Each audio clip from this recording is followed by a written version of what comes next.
Hola amigos, nuevamente de especialistas en negocios, les damos la bienvenida a nuestro nuevo tema que está en discusión en la actualidad, y para ello hemos invitado a la licenciada Marlene Cabrera, especialista en impuestos, que nos estará apoyando en este tema tan importante que día a día se vive, y vamos a platicar los cambios que hemos tenido en las leyes, tanto el impuesto de la renta como el IVA, pequeños contribuyentes, pero hoy nos vamos a enfocar en dos temas principales. Nos vamos a enfocar en el decreto 4/2012, el cual fue publicado el 17 de febrero del mes reciente, el cual entró en vigencia a partir del 25 de febrero del presente año, y el tema que vamos a tratar hoy es en qué le afecta al pequeño contribuyente estos cambios tan importantes que hemos tenido. Bueno, nuevamente nuestro equipo de profesionales que también están viviendo día a día estos cambios, vamos a estar tratando y discutiendo y posiblemente pequeños comentarios con el fin de crítica constructiva, de llegar a unas conclusiones y a fines empresariales, ¿verdad?, de interés profesional. Bien, licenciada Marlene Cabrera, usted pues está muy de lleno en esta área, ¿verdad? Nos gustaría saber su opinión al respecto. ¿Cómo ve usted el ambiente ahorita? ¿Qué tantas preguntas frecuentes hay?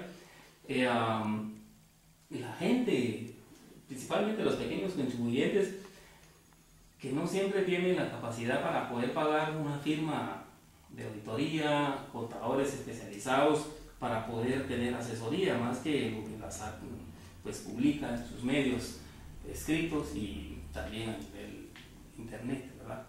Entonces, pero sabemos de que ha provocado, ¿cómo decirlo?, tal vez dudas relacionadas con el tema.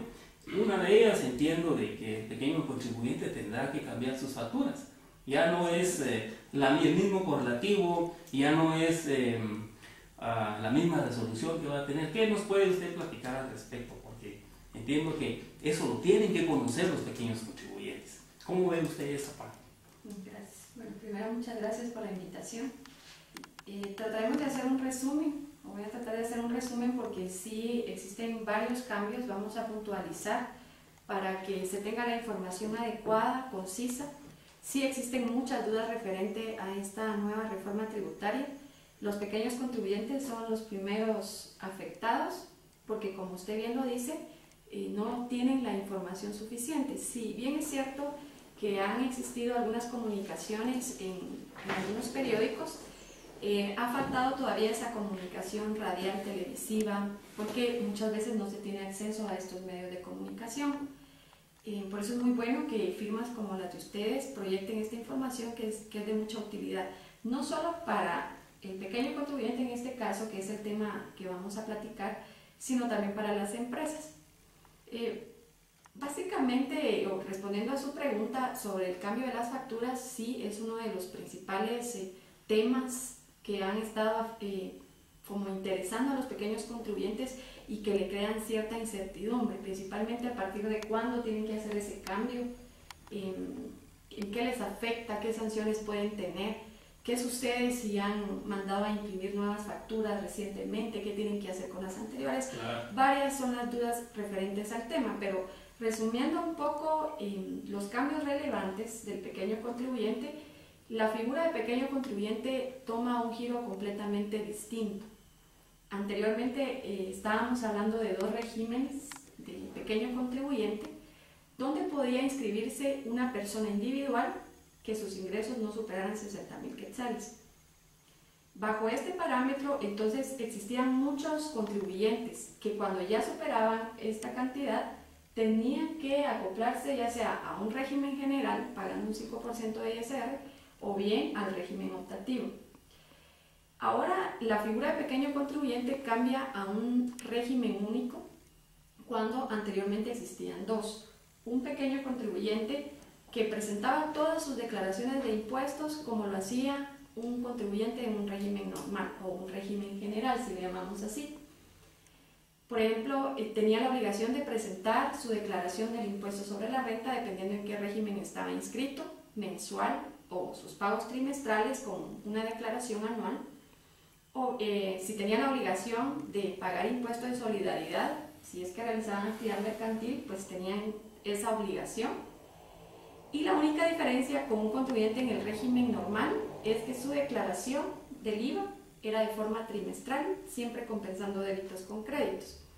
El otro régimen de pequeño contribuyente era aquel que pagaba el 5% de forma trimestral en un régimen de tributación simplificada.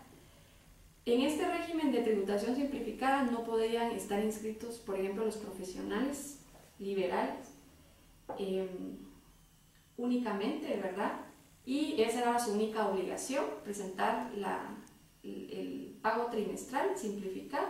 No tenían la obligación de presentar la declaración anual del impuesto sobre la renta, ni pagar el impuesto de solidaridad si es que pues estaba en el hecho generador o se daba el hecho generador.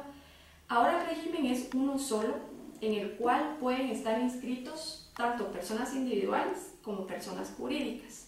Esta es una novedad, porque anteriormente el régimen era solo para personas individuales. Pues. Además de eso, el margen de utilidades o de ganancias o de facturación que tiene que tener este contribuyente para estar inscrito en el régimen aumenta de 60.000 quetzales a 150.000. Entonces esto ya le permite a un buen grupo de contribuyentes poder acogerse a este nuevo régimen. Esa es una ventaja si lo vemos para el pequeño contribuyente, pero vamos a ver que también existen algunas desventajas para la persona que está contratando a ese pequeño contribuyente. Me surge una duda, licenciada, perdón que la interrumpa. Usted hablaba en el caso de que anteriormente no podían optar al régimen de pequeño contribuyente los profesionales liberales. Así es. Entiendo que ahora sí pueden hacerlo, siempre y cuando cumplan con las otras condiciones, digamos que su facturación no pase de 150.000 al año.